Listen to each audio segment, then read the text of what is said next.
Salut, c'est Matt, et le moins qu'on puisse dire c'est que ces unboxings avancent bien et qu'on continue à ouvrir les petits cartons de ma collection de comics. Suite à mon déménagement, tous mes comics étaient dans des petits cartons. Donc histoire de faire un point sur ma collection, on déballe tout ça ensemble. C'est le fameux unboxing de ma collection de comics. Alors on va commencer avec le Dark Knight de Frank Miller dans une édition que peut-être vous ne connaissez pas car elle est assez ancienne. C'est l'édition de Zenda autour de Dark Knight. Il y avait un seul épisode du coup là-dedans. C'est du format qui ressemble un peu à de la franco-belge en grand format. Et donc pas de surprise là-dessus. C'est le Dark Knight de Miller, hein, tout simplement. Tac, je vais éteindre l'écran, on va avoir une meilleure lumière. Voilà, avec tout ça comme ça, voilà, ça devrait être super. Donc voilà, le Dark Knight de Miller, numéro 1, en édition Zenda. C'est un très vieux truc, hein, ça a bien vieilli. Je vais regarder le copyright, histoire de nous faire un peu voyager dans le temps. Et ben c'est super, copié 1989 pour cette édition, 1989 pour nos amis d'outre-pays. On a des épisodes de Marvel Icons et on a du Rachel Rising qui sort chez Delcourt. Voyons voir un peu tout ça. On va commencer par Steam West. Steam West, c'était la BD de Fred Fang et qui parle en fait d'un robot, un robot cow-boy et c'est mortel. Moi j'aime bien ce truc là. J'ai vraiment, j'avais acheté, je sais plus à quel moment j'ai acheté ça, en 2012 peut-être, 2013. Et ça c'est très bien. Par contre si vous arrivez à le trouver, bon courage. Et Fred il fait Intertwined en ce moment avec Fabrice Sapolsky. On va sortir ce qu'il y a là-dedans. Il y a un Walking Dead qui est le seul numéro de Walking Dead que j'aime bien. Parce que notamment il est dessiné par Tony Moore et que j'aime beaucoup Tony Moore et je trouve que ça n'a rien à voir avec les croûtes que nous livre régulièrement Charlie Adlard, parce qu'à un moment il faut dire les choses. Walking Dead ce n'est pas bien dessiné, hein, et donc voilà, ça me saoule un peu moi tout ça. Et du même Terry Moore, on a les Rachel Rising qui sont sortis chez Delcourt, donc il y a 6 tomes autour de Rachel Rising. Et Rachel Rising c'est l'histoire d'une nana qui va se réveiller dans une tombe avec des marques de strangulation sur le cou et qui va en fait être prise dans une histoire de sorcière et de malédiction. Je vous sors le reste qui sont des Marvel Icons. Voilà, on a bien dégagé le carton. Et donc dans ces Marvel Icons, il y a le Spider-Man de Todd McFarlane, qui est une des premières séries que j'ai collectionnées. Ça sortait un épisode par mois dans Strange quand j'étais petit. Et McFarlane, c'est un des premiers dessinateurs sur lesquels j'ai craqué et où j'avais envie de collectionner ces épisodes. Donc il faisait le Spider-Man de la série Amazing, si je dis pas de bêtises. Et ensuite, il a eu sa propre série Spider-Man, dont les épisodes sont compilés là-dedans. Une série qu'il a abandonnée ensuite pour partir fonder Image Comics. Voilà, donc les épisodes sont compilés là-dedans, dans le Marvel Icons Spider-Man. On a aussi un Marvel Icons avec les Fantastic Four de Mark Millar. On en a déjà parlé dans un autre épisode parce qu'en fait, ce Marvel Icons avec les épisodes de Millar sur Fantastic Four vient juste avant une BD qu'on a vue une autre fois. Où est-ce que je l'ai rangé? Bref, ah oui, elle est dans une pile. Bref, du coup, celui-là vient juste avant le Marvel Deluxe avec les Fantastic Four de Jonathan Hickman. Et en plus, c'est Brian Hitch au dessin. Et autant Brian Hitch sur la Justice League aujourd'hui, c'est un peu bref. Mais à l'époque, sur Fantastic Four, c'était cool. Et cette histoire est vraiment cool, des Fantastic Four, qui pourtant n'est pas une équipe que j'affectionne plus que ça. On a les Marvel Icons de Frank Miller sur Daredevil, avec un tome 1, suivi d'un tome 2, suivi d'un tome 3, et suivi du tome consacré à Elektra. Donc tout ça, je l'ai. Et ça doublonne un peu, vous le verrez peut-être dans ma collecte, ça doublonne un peu avec les épisodes de Daredevil qui sont compris dans les intégrales annuelles de Daredevil. Mais quand on aime, on ne compte pas, et ça fait de belles étagères. Donc c'est pour ça que j'ai pris ces épisodes doublonnants. Attention, on est allé super vite, on a le temps de se faire vite. Un autre carton qui vient d'apparaître directement sous vos yeux ébahis, mesdames et messieurs. J'espère que ça va chez vous. J'espère que vous passez un bon moment. Et j'espère que votre job ne vous embête pas trop et que vos profs ne vous ont pas filé trop de devoirs et que vous lisez des comics intéressants en ce moment. N'hésitez pas à nous dire ce que vous lisez sur la page Facebook de lescomics.fr, sur le Twitter de lescomics.fr, sur moi en commentaire là, sur mes trucs. Parce que c'est ça qui nous intéresse finalement, c'est de partager notre amour des comics et nos lectures actuelles avec vous. Qu'est-ce qu'on va retrouver là-dedans? Eh bien, on a encore du Geof Darrow avec Hard Boiled. Geof Darrow, j'ai l'impression d'en parler à chaque fois, c'est marrant. Du coup, Geof Darrow, c'est ce dessinateur qui dessine tous les détails de ses pages, et cette fois dans Hard Boiled, il est sur un scénario de Frank Miller. On raconte l'histoire de ce flic qui finalement n'est pas celui qu'il pensait être. Voilà. Et ça, c'est très cool. Ça sort chez Delcourt, et de toute façon, tout Geof Darrow, que ce soit chez Delcourt ou chez Glénat Comics, ça mérite que vous y jetiez un œil.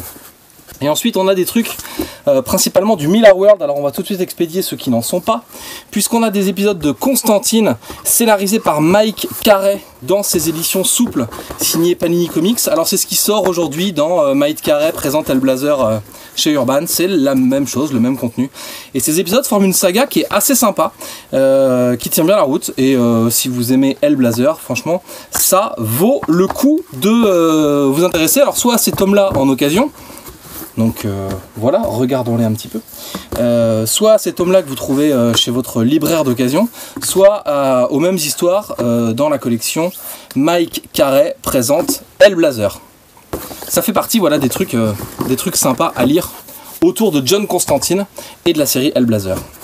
Et sinon, on a des productions de Mark Millar principalement, puisqu'on a les tomes consacré. Super, toi tu n'es pas un tome de Mark Millar, toi tu es le John Constantine Hellblazer, toutes ces machines de Neil Gaiman. Pas du tout, une citation de Neil Gaiman, pardon, de Mike Carey encore une fois. Allez, super, bravo. Du coup on a les petits épisodes de Kick-Ass dans cette édition souple. Tout ça, ça sorti en deluxe depuis, il n'y a pas de... Mais donc on a Kick-Ass 1, partie 1, partie 2. On a la série Hit Girl, on a Kick-Ass 2, partie 1, partie 2. Et bien sûr Kick-Ass 3, partie 1 et partie 2. Et Kick-Ass c'est hyper bien, même pour les mecs comme moi qui sont pas hyper fans de John Romita Jr. qui dessine cette série, franchement ça passe bien. Ensuite on a la suite du Miller World, du coup c'est des éditions dures cette fois. On a Chrononauts de Millar et Sean Murphy. On a le Jupiter's Legacy qui est extraordinaire de Mark Millar et Frank Whiteley. On a le Starlight, pareil, qui est mortel, de Frank Millar, qui est l'hommage à Flash Gordon et aux aventures Pulps dans l'espace. On a Kingsman Service Secret avec Dave Gibbons au dessin, qui a donné le film Kingsman du même nom.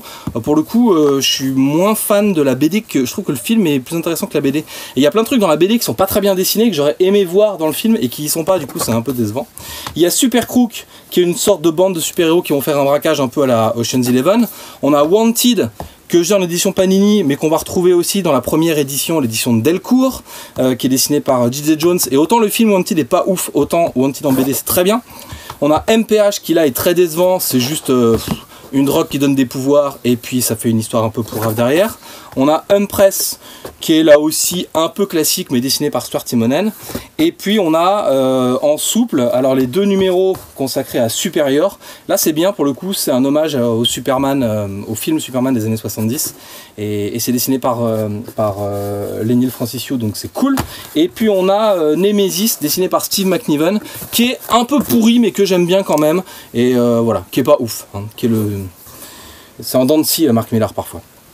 Après dans les autres séries, on a American God Power, c'est dessiné par Brian Hitch, et c'est écrit par Jonathan Ross, qu'on a déjà vu puisqu'il a écrit la série Turf qu'on a vu dans une émission précédente. Donc là encore une fois j'ai les deux tomes, ça c'est hyper décevant, c'est pareil, à moins que vous soyez un gros fan de Brian Hitch, ça vaut pas vraiment le coup.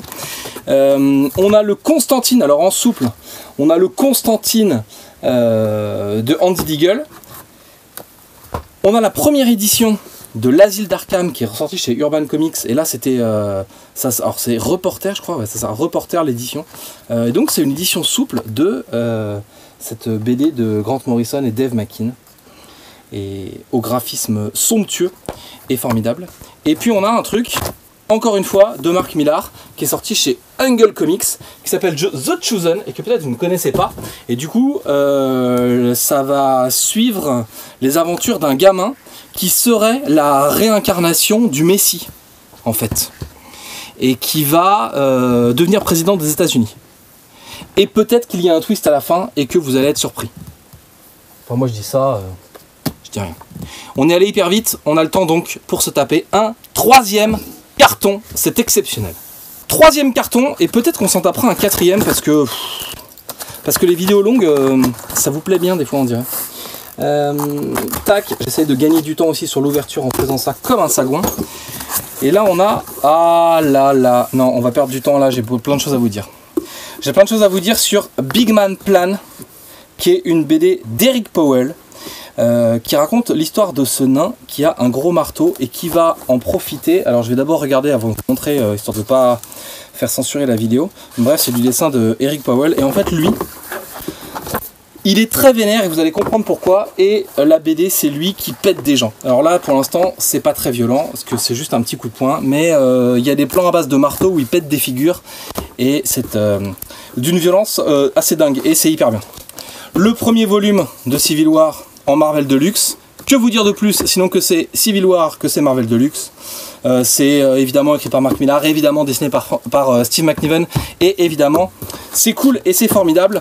Pas du tout comme Sex de Joe Casey sorti chez Delcourt, qui a un titre racoleur, qui se prétend être une œuvre qui parle de sexe de façon intelligente, et franchement, voilà, on va le mettre là et parler d'autres choses, notamment de ces éditions Soleil, qui proposaient des grands formats. Hein.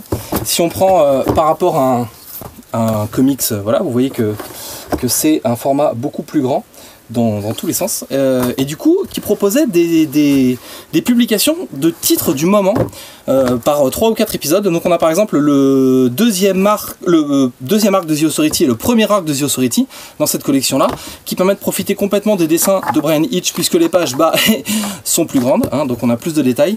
On a cette histoire de Alan Grant consacrée à Batman, qui pareil, je ne crois pas que ça a été réédité depuis ce truc là. Et graphiquement, voilà, c'est top. On a le crossover entre Wolverine et Deathblow, qui était un personnage de l'univers Wildstorm. On a le GL, alors ça s'appelait GL8 R2 à l'époque, donc c'est Grant Morrison et Frank Quitely qui racontent les aventures de la Ligue d'Injustice face à la Ligue de Justice. Ça a été réédité par Urban. De la même façon, ça c'est ressorti. Justice League Ascension, dessiné par Brian Hitch, écrit par Mark Waid, c'est ressorti en kiosque dernièrement, si je ne dis pas de bêtises. Et ça c'est pareil, c'est pas mal. Ça joue en fait sur le concept de l'infiniment grand et l'infiniment petit se ressemblent étrangement. Et ici en fait les planètes n'étaient que les atomes d'autre chose. Et en fait, y a des gens qui manipulent des atomes qui sont extrêmement grands, et donc les atomes qui manipulent, finalement, c'est nos planètes. Et on a cette histoire de Wonder Woman qui s'appelle Seul contre tous, et dans lequel Wonder Woman va, pour résoudre une prédiction, une malédiction Amazon, va devoir d'abord arrêter toute la Ligue, et donc s'en prendre à toute la Ligue de Justice pour se débarrasser d'eux. Dans cette collection grand format, on a aussi le premier épisode de Planetary.